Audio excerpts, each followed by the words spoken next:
ကြီးပဲဒီနေ့ကကစွန်းရွက်နဲ့ဘာစားမှလဲဆိုတာထပ်ပြမယ်နော်ကိုဘာတွေစိုက်ထားလဲဆိုတာဒီနေ့ကဘုထမင်းစားမယ်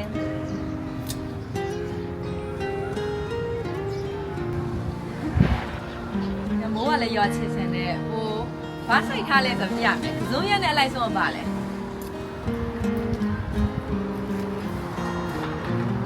မာ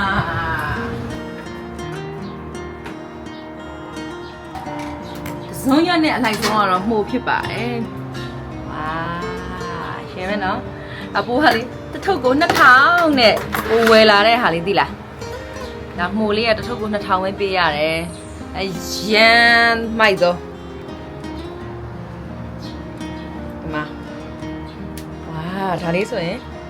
ဒါဟိုဘက်ကဒီဘက်ကနှစ်ဖက်လုံးနော်။ကဲအဲ့တော့ခုမယ်မကြီးနေပြီးတော့ခုမဝါမကျန်ဒီနောက်မှာချက်ချုံနေရောရှယ်ကြီးပဲဝါ2000နဲ့ပို့စိုက်ထားတဲ့ဒီတစ်ထုပ်ကပေါ့နော်အရန်တန်ပါတယ်ကဲအကုန်ဖူးလိုက်မယ်ကွာ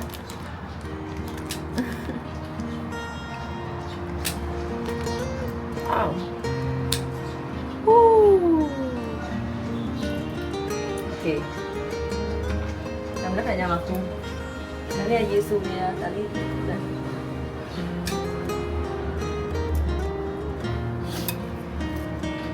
ရေစုနေတာဟာလေးခုလာ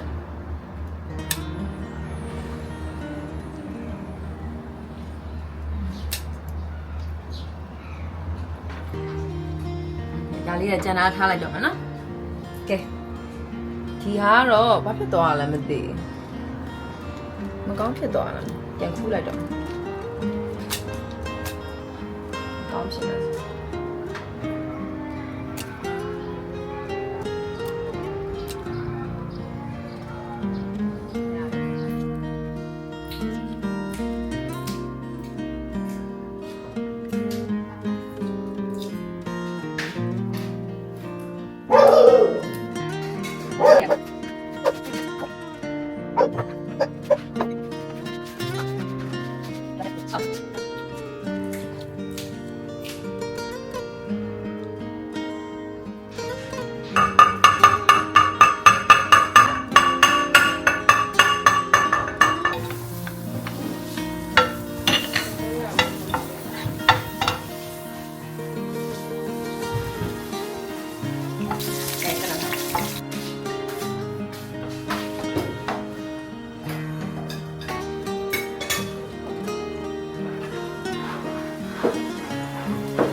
အိမ်မှာဖိုက်ထားတဲ့ဇွန်ရွက်နဲ့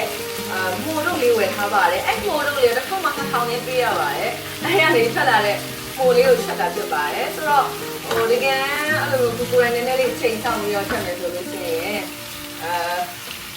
ဒီတော့ပပနဲ့ရရှိနိုင်ပါတယ်ချက်ကဲ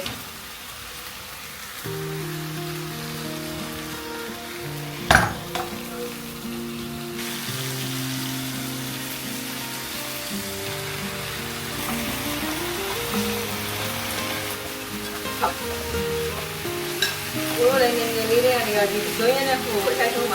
昨天的户的我弟啊，刚刚出来的。